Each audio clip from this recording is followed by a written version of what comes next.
E tem gente aqui no Vida e Saúde com a lembrança do programa de ontem, com dorzinha, aquela dorzinha gostosa de que trabalhou os músculos da perna. Muito bem, isso é Vida e Saúde, a gente quer mexer um pouquinho de cada coisa na sua vida. E eu começo o programa trazendo para você uma reflexão de Ellen White. Olha só que legal o que essa mulher disse. O cristão alegre faz do mundo um lugar melhor e mais radiante, porque ele reflete os alegres e radiantes raios do sol da justiça de Cristo. E aí, você tem sido uma pessoa alegre, tem sido simpático, tem demonstrado empatia? Porque se você é cristão, precisa receber os raios da justiça de Cristo para então refletir esses raios com honra, fazendo jus ao nome de Cristo. Que Deus te abençoe, viu? E se você anda de cara feia, às vezes eu ando de cara feia lá em casa, minha filha fala, mamãe, você tá brava?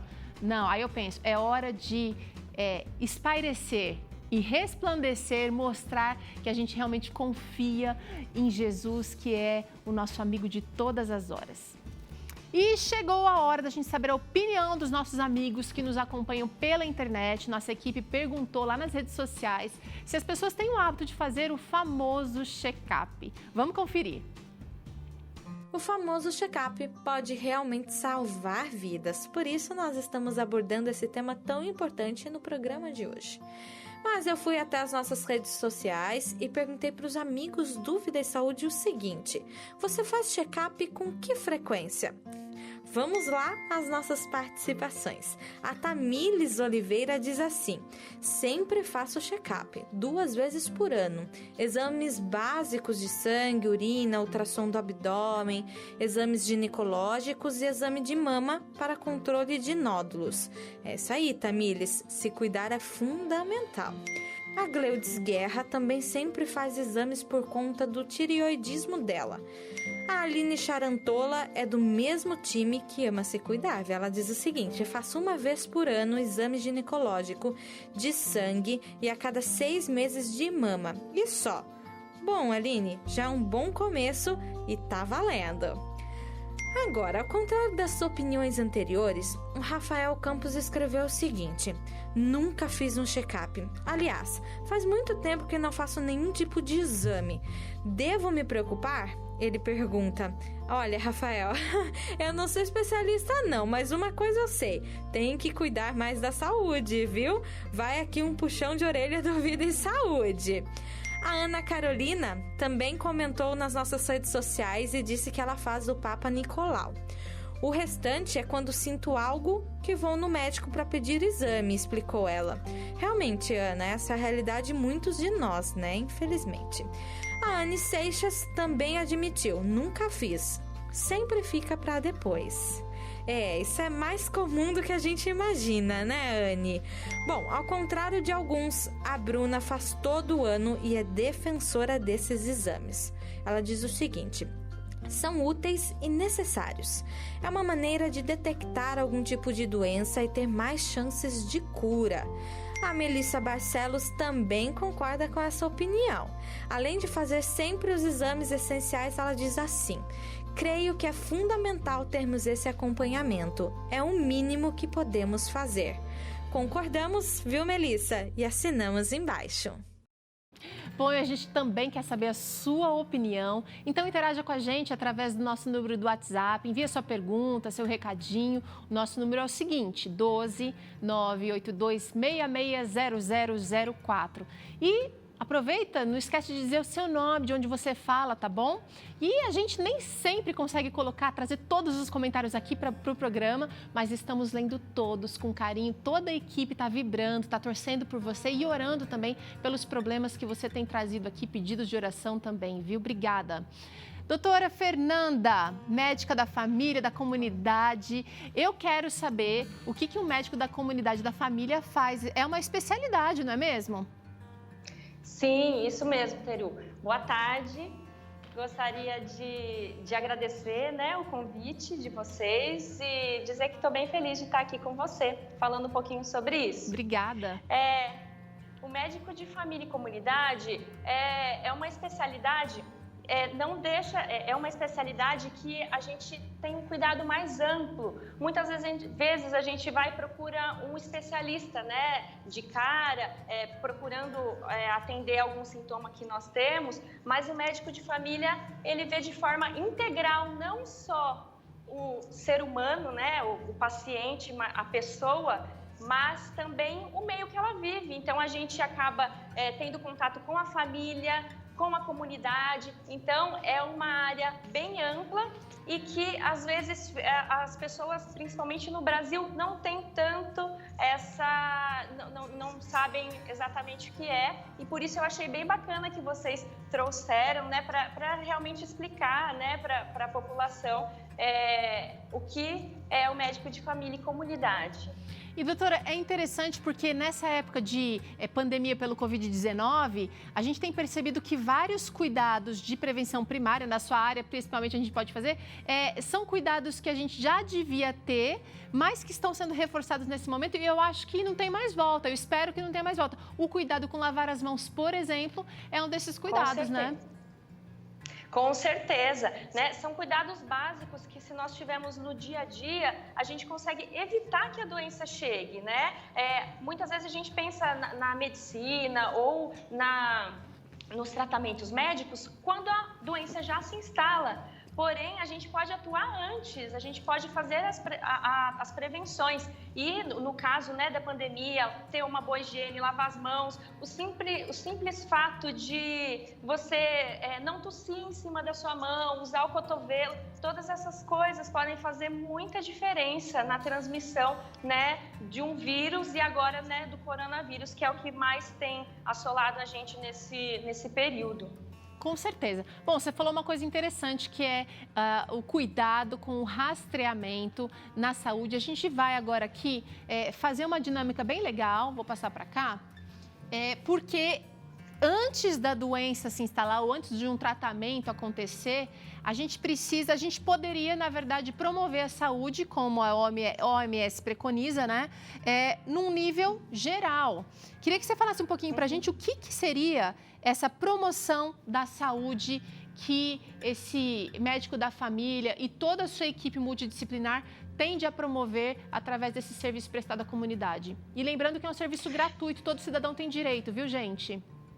Sim, isso é uma das características do nosso sistema de saúde, do SUS, que dá essa oportunidade de ter o sistema gratuito. Não é o que acontece em todos os países, então a gente tem que realmente ficar bem feliz de ter o SUS, né? A promoção da saúde, ela inclui algumas coisas como atividades em grupo, como uma atividade física regular, né, nutrição, e ainda inclui processos como saneamento básico, água potável. São medidas que nós conseguimos ter num nível mais geral, porém acaba prevenindo doenças. Não é nada específico, mas são medidas de promoção de saúde, né, que podem ser aplicadas a uma comunidade e a uma população. Tá, então aquele encontro, por exemplo, com o pessoal da terceira idade que se encontrava, né? Agora em época de pandemia tá tudo segurando aí, mas se encontrava para fazer, por exemplo, ginástica, alongamentos em determinados dias da semana, ou o grupo do bairro, né, organizado obviamente pela UBS ali, se reúne para fazer uma palestra sobre amamentação ou sobre culinária saudável. Isso tudo faz parte de práticas de promoção de saúde. Isso mesmo, Teru, isso mesmo. Isso faz parte e é muito importante, porque, por exemplo, quando a gente faz um grupo de ginástica com as pessoas idosas, ou uma oficina de memória, que são uma das coisas que mais os idosos se queixam, né? Tudo isso a gente consegue prevenir, por exemplo, doenças mentais, uma depressão, casos de ansiedade. Então, são grupos de promoção à saúde que levam saúde, né, para prevenir de chegar a ter alguma doença. E é interessante que promovem saúde integral, porque se a gente for pensar, por exemplo, no indivíduo que frequenta, de repente, um desses grupos, ele está recebendo o benefício ali da nutrição, o benefício da ginástica em grupo, mas também a questão social é muito importante presente nessas atividades, porque ele está interagindo ali com o pessoal da sua comunidade, né? Isso é muito bom. Com certeza.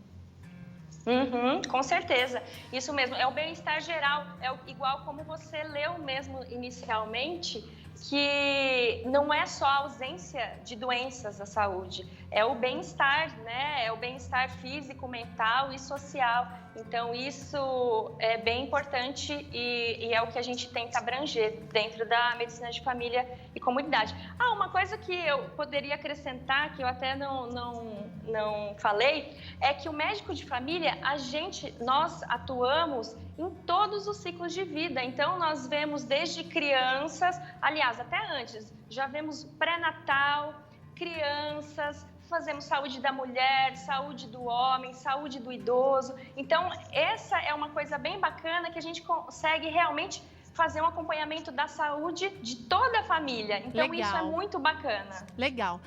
Doutora, pensando então na promoção da saúde, né, medidas de prevenção, a gente parte para o nível 2 aqui na nossa animação e aí a gente começa a pensar em uma proteção mais específica, porque todo mundo está sujeito. A gente está vendo agora com o Covid-19, né? Todo mundo está sujeito, todas as faixas etárias, existem os grupos de risco, mas em alguma fase da vida, mais ou menos, a gente vai ter um período que tem que começar a se preocupar. Durante a gestação, na infância, durante a terceira idade, são as doenças transmissíveis e também as doenças não transmissíveis. Como é que a gente começa a pensar, então, na proteção específica? Por exemplo, as vacinas são um grande exemplo de proteção específica, né? Que a gente direciona, né? Aquelas que a gente falou anteriormente são mais globais. Agora, a vacina, ela é determinada para determinado tipo de doença. Então, por exemplo, a vacina para febre amarela, né, para a gente prevenir. Então, é um grande exemplo, são as vacinas. E que a gente tem os programas, né, de vacina da criança, vacina do adulto e do idoso. E isso, então, já é um período pré-patogênico, ou seja, a gente está tentando prever ou prevenir uma doença mais específica, que pode ser regional ou não.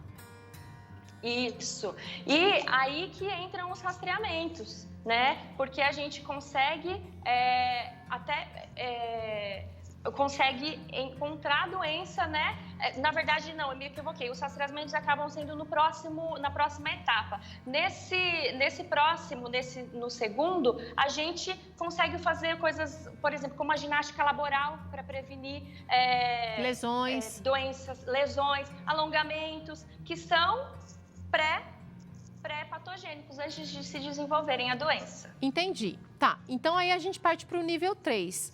A gente começa, então, mas isso feito, né, a lição de casa feita, então a gente promove saúde, a gente faz uma proteção mais específica e aí a gente começa a pensar, porque quando a gente trouxe essa ideia do tema aqui para o programa Vida e Saúde, eu não queria que ficasse uma coisa assim, você tem que se tornar uma neura procurando doenças na sua vida através de exames. Não é isso. É que a gente vai seguindo os passos de cuidados e mesmo você que cuida da alimentação, que faz atividade física, não pode fechar os olhos para as possibilidades que você pode enfrentar, que a gente pode receber na nossa vida. Então, o diagnóstico e tratamento, que é o caso, por exemplo, do câncer de mama, né? Precisa ser feito esse cuidado de exame, de verificação sempre.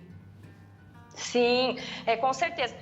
Nesses 2 primeiros passos que nós finalizamos ali, fazem parte a prevenção primária, que é antes da doença ser instalada. Certo. Então, isso inclui essas duas, né? O primeiro e o segundo, prevenção primária. Depois, agora, a partir desse outro ponto, é a prevenção secundária, que já temos uma doença e que daí nós identificaremos antes para conseguir combater de uma forma mais eficaz. E isso que você falou é bem importante, de não ficar com essa neura, né, de querer fazer 1001 exames. Isso a gente até vai falar mais para frente, que eu vou falar um pouquinho de prevenção quaternária também. Mas dentro aí tem algumas coisas que são bem importantes, como o câncer de colo de útero, né, que é muito importante que seja realizado, por isso que tem que tem as campanhas, né, anuais. E é importante que a mulher de 25 até 64 anos faça o exame, né, de rastreamento, o exame preventivo ou Papa Nicolau, como também algumas pessoas conhecem, de forma preventiva. Tá. Doutora, pode falar. Não, eu queria seguir no passo acima, porque a gente já entra em processos patogênicos já instalados, ou seja, então a gente faz o diagnóstico, detecta uma doença, aí você vai começar a lidar com o problema. Sim, isso mesmo, né? Daí a gente começa a lidar e tem algumas vezes a gente pensa sempre o quê? É câncer de mama, câncer de colo de útero. Mas, por exemplo, uma coisa que faz parte do rastreamento é verificar a pressão em pessoas acima de 18 anos. Pelo menos uma vez no ano. Isso também é um exame, não é só exame de sangue. Então, verificar a pressão, fazer uma glicemia de jejum, por exemplo, em pessoas que estão sobrepeso ou com obesidade, aí principalmente dos 40 até os 70 anos. Sobre o tabagismo também é bem importante a gente verificar numa consulta médica. É sempre importante a gente perguntar se a pessoa fuma ou não, porque isso acaba entrando também. O rastreamento de obesidade, que é uma das coisas que mais assola, né, hoje em dia. E assim, a obesidade ela acaba trazendo diversas consequências e a gente também deve fazer um rastreio. Não é um exame, só que se a gente aferir, né, ver o peso e a altura, que a gente avalia o IMC, é o peso dividido pela altura ao quadrado, a gente consegue estabelecer também obesidade, consegue ajudar aquela pessoa antes que ela desenvolva, por exemplo, uma hipertensão ou diabetes pelo quadro da obesidade. Entendi. E é interessante que você vai manter um histórico, né? Então, se você vai lá todo mês ou sempre, periodicamente, você vai conseguir limitar o dano, vai conseguir usar as medidas aplicadas aqui porque nem sempre tem adesão do paciente. Então, o médico que acompanha tem que ser o mesmo, para ele saber o que está funcionando, o que não está, e seguir a conduta, porque esses passos aqui vão levar à reabilitação ou não, dependendo da adesão do paciente e também das trocas aqui, né, doutora? Vamos passar para a reabilitação e também conviver com a sua condição de saúde, que você falou que tem aí a questão da prevenção quaternária, é isso? Isso. Então, a gente falou ali na prevenção secundária que quando já tem uma doença, a gente faz um diagnóstico precoce. O terciário são essas contenções de danos. Então, por exemplo, o paciente já tinha hipertensão, teve um AVC, né? Ele chegou aí, o que a gente vai tentar fazer? Prevenir de ele não ter doenças, porque fique ali, vai indicar uma fisioterapia, por exemplo, para evitar que ele fique com a mobilidade afetada, ou a gente vai evitar danos nesse contexto. Por exemplo, a pessoa que já é diabética, a gente pode ter várias complicações devido ao diabetes. Então, a gente atuando ali, a gente vai evitar de ele ter uma neuropatia diabética, né? Ou de ter um pé diabético, uma doença renal devido ao diabetes. Certo? Limitando na medida do possível, né? E trazendo aí de volta para a reabilitação sempre que possível e para a convivência com a condição de saúde dentro, é claro, da possibilidade de reversão ou de busca de qualidade de vida, mesmo diante de uma situação de doença crônica. Sim, e daí a gente tem a prevenção quaternária, que vem um pouco depois, porque primeiro a gente tem esses 3 conceitos de primária, secundária e terciária, e veio até depois com a tecnologia. Como a tecnologia chegou até nós de uma forma bem robusta nesses últimos tempos, as pessoas quero fazer uma tomografia, eu quero fazer um ultrassom, e será que teria indicação? Então, às vezes, por um excesso também se prejudica. Então, essa prevenção quaternária, porque o nosso fundamento é não causar danos. Às vezes a gente tem aquela coisa, eu prefiro não pecar pelo excesso, mas às vezes se peca pelo excesso, sim. Você acha alguma o que a gente chama de incidentaloma, a gente acha alguma coisa alterada, um achado e vai atrás de cirurgia, sendo que aquilo poderia ficar lá até o final da vida da pessoa e não ia causar problema. Prejuízo, entendi. Exatamente. Doutora, a gente recebeu aqui uma pergunta que eu queria trazer aqui rapidinho. Olha, é necessário fazer o check-up todo ano? E essa pergunta reflete muitas dos que participaram aqui. Aham. Então, depende, né? A gente depende do tipo de paciente. Tem pessoas que são diabéticas que a gente vai precisar ver mais que uma vez por ano. Tem pessoas que, uma pessoa totalmente saudável, né? É igual a gente falou, a mulher de 25 a 64 anos que tem que fazer o exame de colo de útero. Certo. Nós temos, na verdade, quando você tem 2 exames consecutivos normais, você pode fazer um teste preventivo depois de 3 anos. E isso é uma coisa que às vezes a pessoa fica, não, eu tenho que ir todo ano, tenho que ir todo ano. Às vezes não. Tem que ir no médico da né? família todo ano para tentar discutir ali a importância dos exames e isso é muito bom de se fazer. Eu quero agradecer a doutora Fernanda Miyahara, médica da família e da comunidade, pela participação aqui no Vida e Saúde hoje, viu, doutora? Eu que agradeço.